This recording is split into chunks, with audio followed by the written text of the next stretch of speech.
Agora vamos falar sobre a Lei número 8.429, Improbidade Administrativa, das Disposições Gerais. Artigo 1º.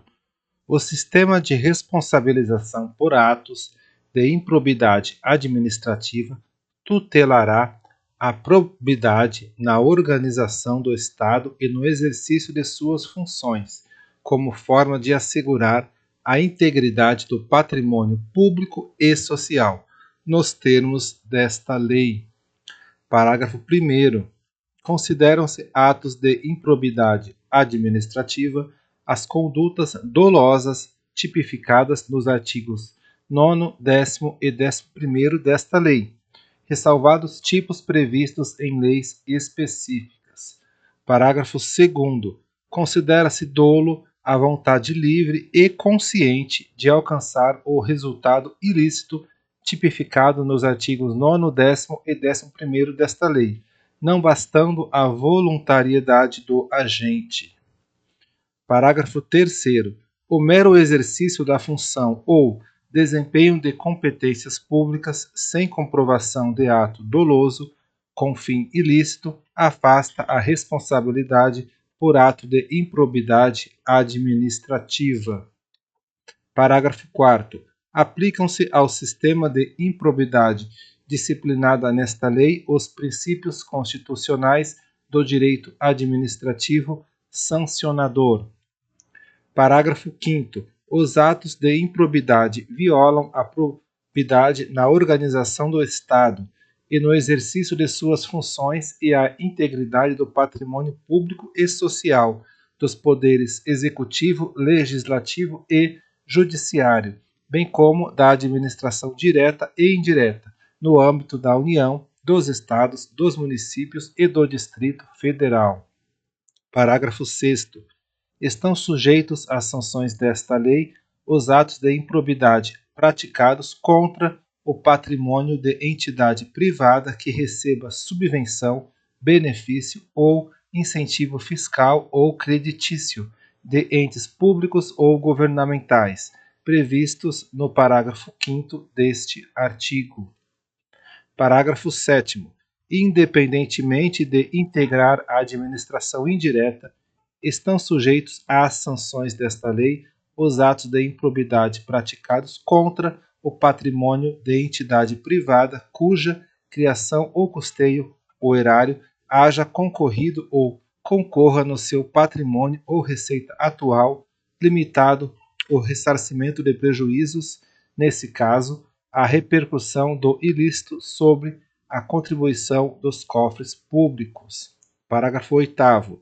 Não configura improbidade a ação ou omissão decorrente de divergência interpretativa da lei, baseada em jurisprudência ainda que não pacificada, mesmo que não venha a ser posteriormente prevalecente nas decisões dos órgãos de controle ou dos tribunais do Poder Judiciário. Artigo 2º.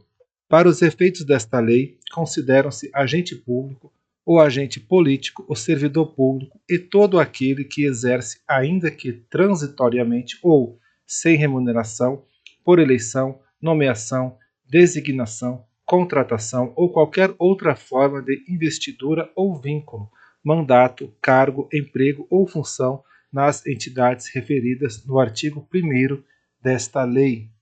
Parágrafo único. No que se refere a recursos de origem pública, sujeita-se às sanções previstas nesta lei o particular, pessoa física ou jurídica, que celebra com a administração pública convênio, contrato de repasse, contrato de gestão, termo de parceria, termo de cooperação ou ajuste administrativo equivalente.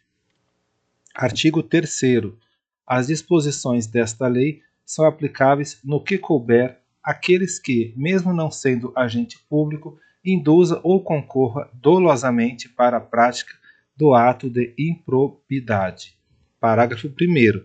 Os sócios, os cotistas, os diretores e os colaboradores de pessoa jurídica de direito privado não respondem pelo ato de improbidade que venha a ser imputado à pessoa jurídica, salvo se, comprovadamente houver participação e benefícios diretos, caso em que responderão nos limites da sua participação.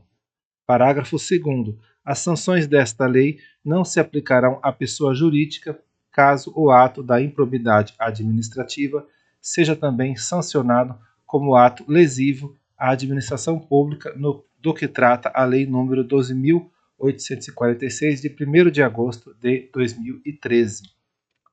Artigo 7º.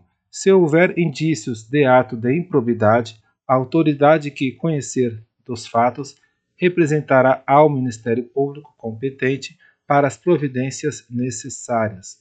Artigo 8º. O sucessor ou o herdeiro daquele que causar dano ao erário ou que se enriquecer ilicitamente estão sujeitos apenas à obrigação de repará-lo, até o limite do valor da herança ou do patrimônio transferido. Artigo 8º-A. A responsabilidade sucessória de que trata o artigo 8 desta lei aplica-se também na hipótese de alteração contratual, de transformação, de incorporação, de fusão ou de cisão societária. Parágrafo único. Nas hipóteses de fusão e de incorporação, a responsabilidade da sucessora será restrita à obrigação de reparação integral do dano causado, até o limite do patrimônio transferido, não lhe sendo aplicáveis as demais sanções previstas nesta lei decorrentes de atos e de fatos ocorridos antes da data da fusão ou da incorporação, exceto no caso de simulação ou de evidente intuito de fraude, devidamente comprovados.